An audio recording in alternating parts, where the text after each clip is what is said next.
ओम शांति। आज 11 मार्च 2023 के साकार मधुर महावाक्य हैं। आज का दिन इस यज्ञ के इतिहास में बहुत महत्वपूर्ण दिन है। आज के दिन दादी हृदय मोहिनी जी, जिन्हें प्यार से सब गुलजार दादी कहते थे, उन्होंने पुरानी देह का त्याग किया, संपूर्णता को प्राप्त किया। उनकी स्मृति में शांतिवन में अव्यक्त लोक बना है, जहाँ उनके द्वारा कही गई मुख्य बातें लिखी हुई हैं। जैसे दादी जी कहा करते थे कि सदा अपने पर अटेंशन रखो तो कभी टेंशन नहीं होगा। खुशी जैसी खुराक नहीं, खुश रहो, खुशियाँ बांटो।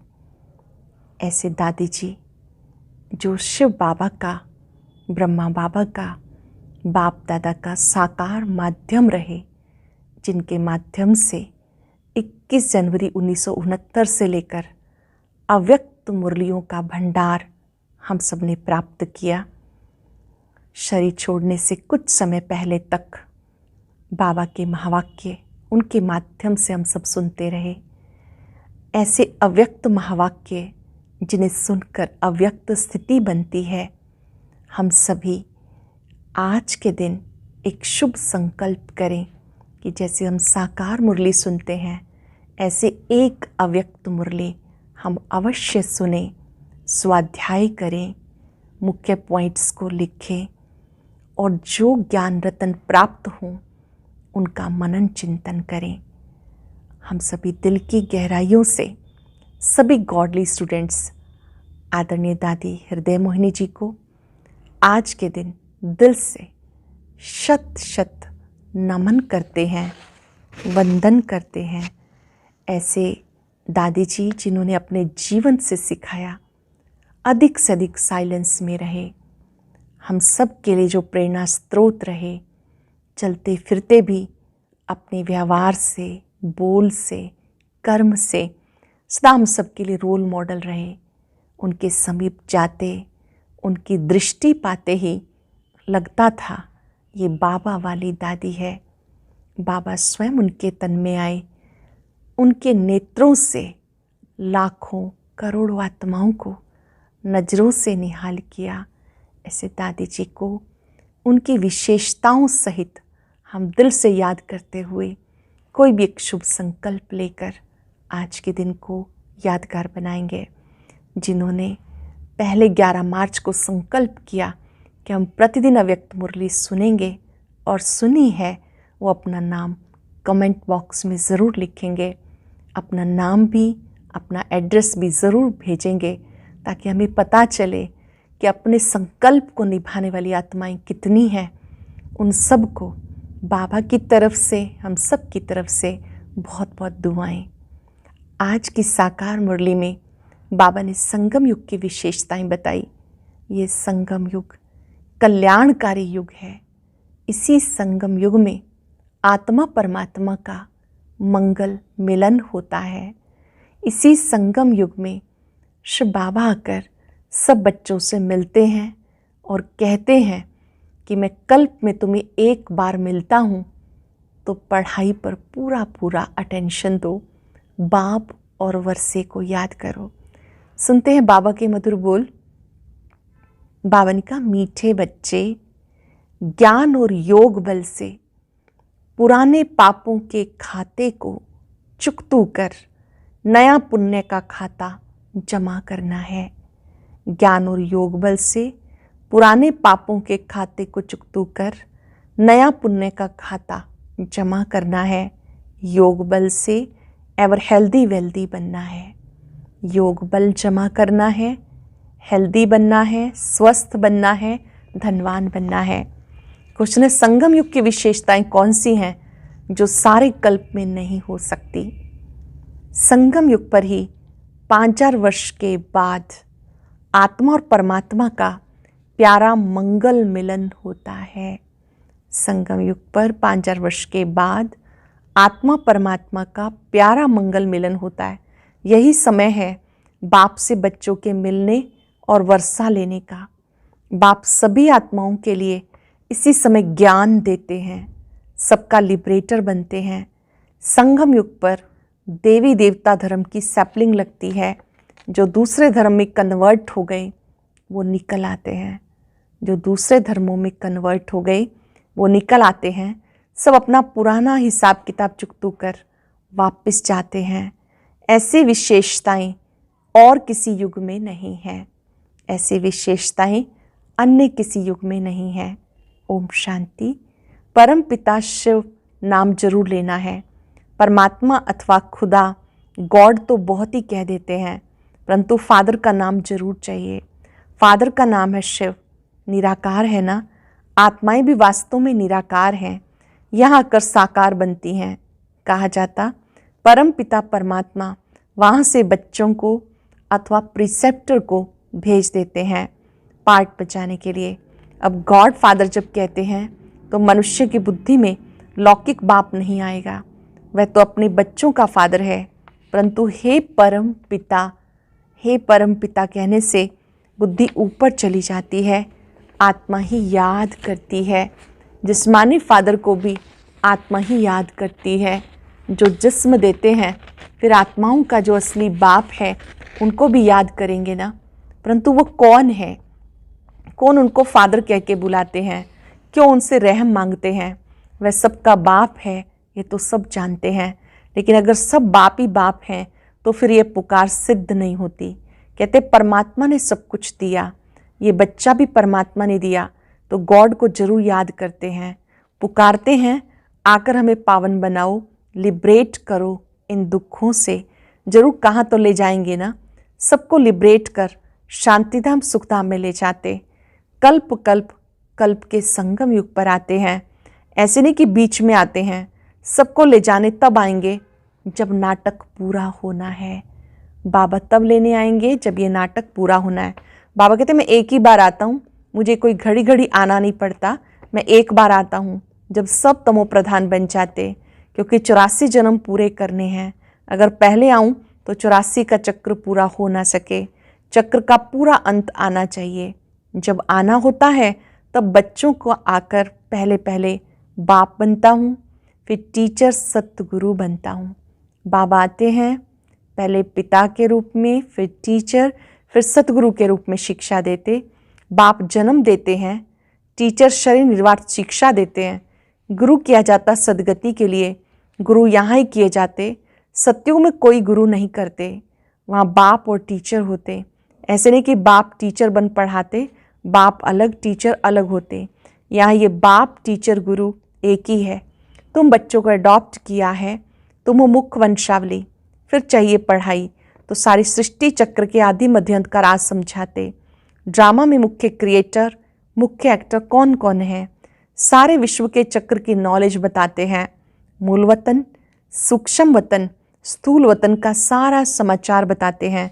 ये सारा चक्र कैसे फिरता है, पहले पहले नई दुनिया में कौन कौन आते हैं। पहले पहले बच्चों को जानना चाहिए वो हमारा बेहद का बाप है। पहले ये निश्चय होना चाहिए कि बाबा हमारा बेहद का बाप है। ये ब्रह्मा भी कहते हमारा बाप ये शिव है, ब्रह्मा वल्द शिव। शिव बाबा भी कहते ये ब्रह्मा बच्चा है, मुझे इनमें प्रवेश करना है, तो मैंने इनको अडॉप्ट किया। पहले इनका नाम असल में लेखराज था, फिर ब्रह्मा नाम रखा, मैंने इनको अपनाया। मनुष्य बाबा बाबा कहते परंतु बिगड़ जाने, शिव के चित्र के आगे जाते हैं परंतु हड्डी दिल से समझते नहीं कि वो हमारा बाप है। शिवलिंग के सामने जाते हैं, पूजा करते हैं, लेकिन ये नहीं समझते कि वो हमारा पिता है। शिव के आगे वो हड्डी नहीं निकलेगा। भले उनको परमात्मा समझते भी हैं परंतु उस रुचि से हड्डी नहीं कहेंगे कि हमारा बाप है। सिर्फ वंदना करते हैं, भक्ति मार्ग की रस्म रिवाज के अनुसार उनसे क्या प्राप्ति होगी वो बुद्धि में आएगा नहीं।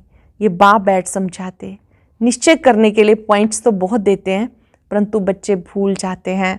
सब धर्म वालों के लिए ज्ञान है, चाहे मिलिट्री हो चाहे सिविलियन हो, सबके लिए। तुम बच्चे जानते हो शिव बाबा हमारा बाप टीचर सतगुरु है। शिव बाबा हमारा पिता शिक्षक सतगुरु है। हमारा बहुत पुराना इस समय मिलन होता है, 5000 वर्ष के बाद आए हैं। इसे आत्मा और परमात्मा का मंगल मिलन कहते हैं। परम पिता परमात्मा आकर सब आत्माओं से मिलते हैं। इस समय सबका लिबरेटर बनते हैं। सब तो शिक्षा नहीं लेंगे, शिक्षा वो लेंगे जो देवता बनने वाले होंगे। मनुष्य सृष्टि का इतना बड़ा झाड़ है, इनसे सैपलिंग लगाते। आज गवर्नमेंट भी किस्म किस्म की सैपलिंग लगाती रहती, बाबा भी सैपलिंग लगाते। फिर जो स्कूल के हैं वो निकल आते हैं। जो देवी देवता धर्म वाला वाइस फाउंडेशन वाला होगा उनका ही सैपलिंग लगता है। तुम असल में देवी देवता धर्म के हो। और धर्म वालों का भी सैपलिंग लगेगा। जो कन्वर्ट हो गए वो निकल आएंगे। किस्म किस्म के मुसलमान, पारसी आदि आते हैं ना, अपने देवी धर्म के झाड़ की ही सैपलिंग लगती रहेगी। अब तुम बच्चे प्रैक्टिकल में समझते हो, वो एक ही हमारा बाप, टीचर, सतगुरु है। वो एक ही हमारा पिता, शिक्षक, सतगुरु है। मनुष्य तो कहेंगे बाबा ने हमें जन्म दिया, फिर फलाने टीचर ने पढ़ाया, फिर पिछाड़ी में गुरु करते हैं, कोई नहीं भी करते हैं। हर एक की अपनी अपनी मान्यता है। कोई ना कोई का सिमरन जरूर करते हैं। बाप को याद करेंगे व कोई मित्र संबंधी को याद करेंगे। अब तुमको और सबकी याद भूल एक बाप को याद करना है। वही सत्य बाप, सत्य टीचर, सत्य गुरु है। सचखंड की स्थापना करने वाला है। सारे सृष्टि के आदि मध्य के चक्र की हिस्ट्री ज्योग्राफी बताते हैं। सारे सृष्टि चक्र के आदि मध्य अंत का राज बताते। हम स्वदर्शन चक्रधारी बने हैं तो जरूर चक्र याद करना पड़े। ये सृष्टि का चक्र कैसे फिरता है, शुरू से अंत तक चक्र को जानते हो और एक कल्प के संगम युग पर ही जान सकते हो। बीच में कोई जान ना सके। बाप पढ़ाते ही हैं कल्प कल्प के संगम युग पर। सारे वर्ल्ड की हिस्ट्री ज्योग्राफी का राज और कोई भी समझा ना सके, बाबा ही समझाते। बाप द्वारा तुम स्वदर्शन चक्रधारी बन चक्रवर्ती राजा बनते हो। वहाँ ये नॉलेज फिर गुम हो जाती है। नाटक पूरा हुआ, फिर आत्मा के अंदर जो पार्ट है रजाई का वो शुरू होगा। इस समय तुम्हारा पार्ट है सीखने का। बाबा का अपना बच्चों को नॉलेज सिखाना, ऊंच पद प्राप्त कराना अभी का पार्ट है। शिव बाबा का पार्ट अपना है। बाबा का आना, बच्चों को नॉलेज सिखाना, ऊंच पद प्राप्त कराना ये अभी का पार्ट है। पद प्राप्त कर लिया फिर खत्म। फिर ये सृष्टि चक्र की नॉलेज प्रायलोप हो जाती। कोई भी मनुष्य को इस सृष्टि चक्र की नॉलेज नहीं। सन्यासी तो चक्र को मानते ही नहीं। झाड़ को देख कहते ये तो कल्पना है। तो तुम बच्चों को धारणा करनी है। योग पूरा नहीं होगा तो धारणा नहीं होगी। योग पूरा नहीं होगा तो धारणा नहीं होगी। बुद्धि प्योर बन ना सके। कहते शेरनी का दूध सोने के बर्तन में ठहर सकता है, तो ये भी ज्ञान अमृत बच्चों को मिलता। बर्तन लोहे से बदलकर सोने का होगा तब धारणा होगी। इसमें अच्छा पुरुषार्थ किया जाता। बहुत सहज है वर्ल्ड की हिस्ट्री ज्योग्राफी को जानना। सत्युग में कौन कौन राज्य करते थे, कितना समय किया। घराना होता है ना, तो उसको कहेंगे डीटी डायनेस्टी। डीटी डायनेस्टी ने 1250 वर्ष राज्य किया। क्या लड़ाई से राज्य लिया? नहीं, अभी के पुरुषार्थ की प्रालब्ध पाई। ये सारा चक्र तुम किसी को भी समझाओ तो बहुत खुश होंगे। भले मिलिट्री के हों, दिल्ली में आते थे ना, उनको भी बाबा समझाते थे। तुमने सुना है जब गीता सुनाई जाती तो उसमें भगवान वाच है, जो युद्ध के मैदान में मरेंगे वो मुझे प्राप्त करेंगे, स्वर्गवासी होंगे। परंतु ऐसे नहीं कि सिर्फ गीता पढ़ते व सुनते हैं तो स्वर्ग में चले जाते। तुमको अगर स्वर्गवासी बनना है, बाबा से वर्षा लेना है, तो बाप को याद करो, श्रीमत पे चलो। बाबा को याद करो, श्रीमत पे चलो। ये ज्ञान अभी मिलता, क्योंकि अभी स्वर्ग के द्वार खुलते हैं। ये ज्ञान अभी के लिए है। शिव बाबा को याद करने की प्रैक्टिस करनी है। अभी बेहद का बाप समझाते मुझे याद करो। उस गुरु के बदले एक शिव बाबा को याद करना पड़े, मेहनत है। वो बाप सबका एक ही है। उस द्वारा स्वर्ग का वर्षा मिल सकता है। शांति सुख का वर्षा उन्हीं से मिलता है। ये समय है बाप द्वारा बाप से मिलने का अथवा वर्षा पाने का। ये समय है बाप द्वारा बाप से मिलने का अथवा वर्षा पाने का। सतयुग में था एक धर्म तो अनेक अधर्म विनाश। एक सत्य धर्म की स्थापना का काम परम पिता परमात्मा का है, दूसरा कोई कर ना सके। जो बाप द्वारा पढ़ते हैं, राजयोग सीखते हैं, वो स्वर्ग में चले जाते। तुम जानते हो कलयुग का अंत है, महाभारी लड़ाई सामने है। जो पढ़ेंगे वो उच्च पद पाएंगे, बाकी सब हिसाब किताब चुकतू कर वापस चले जाने वाले हैं। तुमको प्रैक्टिकल में अपने पापों का हिसाब किताब चुकतू कर पुण्य का खाता जमा करना है। जितना जितना ज्ञान योग में रहेंगे तो पुराना खाता भस्म होता जाएगा, नया जमा होता जाएगा। योग बल से तुम्हारी आयु बढ़ेगी, तुम एवर हेल्दी वेल्दी बनते जाएंगे। ज्ञान योग से दोनों मिलते हैं, हेल्थ भी वेल्थ भी दोनों मिलते हैं। तुम एवर हेल्दी वेल्दी बनते जाएंगे, ज्ञान योग से दोनों मिलते हैं। ये तुम्हारे लिए हॉस्पिटल भी है, कॉलेज भी है। वास्तव में सच्ची सच्ची यूनिवर्सिटी ये है। गवर्नमेंट की जो यूनिवर्सिटी है उसको यूनिवर्सिटी नहीं कहेंगे। यूनिवर्स तो सारे विश्व को कहा जाता, उसमें विश्व की नॉलेज कोई है नहीं, वह सब है हद की। कितनी हदें डाल दी। यूनिवर्सिटी को हिंदी में कहा जाता विश्वविद्यालय। सारे विश्व से कोई भी आकर पढ़े, उस यूनिवर्सिटी में ऐसा हो ना सके, यहाँ कोई भी आकर पढ़ सकते हैं। विश्व का रचयिता यह विश्वविद्यालय स्थापन करते हैं। हम लिखते भी ऐसे हैं। अब विश्वविद्यालय व यूनिवर्सिटी में क्या फ़र्क है? वो हिंदी, वो अंग्रेजी अक्षर है। ये विश्व के रचयिता ने विश्वविद्यालय रचा है। विश्व के रचयिता ने विश्वविद्यालय रचा है, जहाँ बाप मनुष्य को देवता, राजाओं का राजा बनाते, लिबरेट करते। श्रीमत तो मिलती है, परंतु आसुरी मत वाले श्रीमत को भी मानते नहीं। जो आसुरी मत पे चलने वाले हैं श्रीमत को मानते नहीं।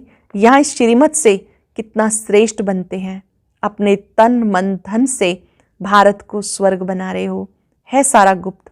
बाबा भी गुप्त आते हैं। श्री कृष्ण तो गुप्त हो ना सके, परंतु बाप को जानने के कारण, न जानने के कारण श्री कृष्ण का नाम गीता में डाल दिया। फिर कृष्ण की डांस दिखाई। वह तो प्रिंस प्रिंसेज आपस में करते होंगे, वहाँ प्रजा थोड़ी जा सकती। बाबा समझाते, बाबा बच्चों को बहुत सी बातें समझाते। कहते हैं ज्ञान धन लेकर दान करते जाओ। बड़ी ऊंची पढ़ाई है, पढ़ना भी ऐसे साधारण है। कुर्सी पर तो आसन लगा ना सके, ये टांग पर टांग चढ़ाना, ये राजाई बैठक ठीक है। यूं तो तुम कैसे भी बैठो। सत्युग में गोल्डन स्पून इन माउथ है। बच्चों ने साक्षात्कार भी किया, कैसे विमानों में सोना भरकर आते हैं, महल आदि बहुत जल्दी सब कुछ बन जाता है। अब भी बाबा के देखते देखते बिजली मोटर आदि क्या क्या बन गए। आगे अनाज कितना सस्ता था तो सत्युग में कितना होगा। यहाँ सोने के सिक्के की कीमत 100 रुपये है। यहाँ सोने के सिक्के की कीमत 100 रुपये है तो वहाँ 1 पैसा होगी। कितना फ़र्क है। तो तुम्हें एक जन्म की पढ़ाई से 21 जन्म की राजाई मिलती है। और क्या चाहिए। बाबा युक्तियाँ बताते, बच्ची अगर ज्ञान नहीं लेती तो उन्हें को शादी करानी पड़े। बच्चा अगर ना ले तो कहेंगे जाकर अपना कमाओ, शादी करो। बाबा राय हर बात की देते। शादी पे जाना है तो सिर्फ फल लेकर शिव बाबा को याद करके खाएंगे, वो भी पवित्र हो जाएगा। शादी आदि में जाते हैं तो फल लो, वो भी बाबा को याद करके खाओ, क्योंकि जैसा अन्न वैसा मन होता है। तो भोजन की परहेज रखो। अच्छा, मीठे मीठे सिक्के लदे बच्चों प्रति, ब्राह्मण कुलभूषण स्वदर्शन चक्रधारी नूरे रत्नों प्रति याद प्यार, गुड मॉर्निंग। रूहानी बाप की रूहानी बच्चों को नमस्ते। रूहानी बच्चों की रूहानी बाप दादा को नमस्ते, गुड मॉर्निंग। शुक्रिया बाबा, शुक्रिया। धारणा के लिए सार, बाप से जो ज्ञान धन लिया है उसका दान करना है। गुप्त रीति से पढ़ाई पढ़कर 21 जन्मों की राजाई लेनी है और सबकी याद भुलाकर एक बाप को सत्य बाप, सत्य टीचर, सतगुरु के रूप से याद करना है। और सबकी याद भुलाकर एक बाप को सत्य बाप, सत्य टीचर, सतगुरु के रूप से याद करना है। वरदान है रूहानी नशे द्वारा दुख अशांति के नाम निशान को समाप्त करने वाले सर्व प्राप्ति स्वरूप भव। रूहानी नशे द्वारा दुख अशांति के नाम निशान को समाप्त करने वाले सर्व प्राप्ति स्वरूप भव। रूहानी नशे में रहना अर्थात चलते फिरते आत्मा को देखना व आत्माभिमानी रहना। इस नशे में रहने से सर्व प्राप्तियों का अनुभव होता है। प्राप्ति स्वरूप रूहानी नशे में रहने वाली आत्मा के सब दुख दूर हो जाते हैं। दुख अशांति का नाम निशान भी नहीं रहता, क्योंकि दुख और अशांति की उत्पत्ति अपवित्रता से होती है। जहाँ अपवित्रता है वहाँ दुख अशांति है। जहाँ अपवित्रता नहीं वहाँ दुख अशांति कहाँ से आई। जो पावन आत्माएं हैं उनके पास सुख शांति सदा ही है। जो पावन आत्माएं हैं उनके पास सुख शांति सदा ही है।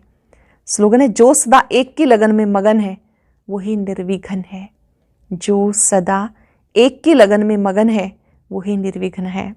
आज हम याद करेंगे, मैं सर्व प्राप्ति संपन्न आत्मा हूं। बाबा ने मुझे सर्व प्राप्तियों से भरपूर किया है। मैं दुख और अशांति से मुक्त हूं।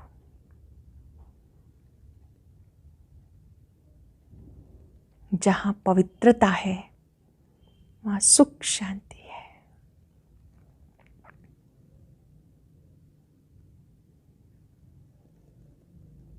पवित्रता के सागर ने अपनी पवित्रता की ताकत देकर मुझे सुख शांति से भरपूर किया है।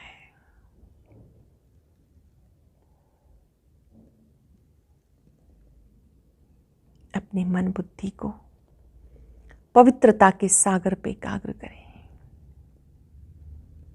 उनकी शक्तियों को फाउंटेन की तरह अपने में आता देखें। मैं सर्व प्राप्ति संपन्न आत्मा हूं,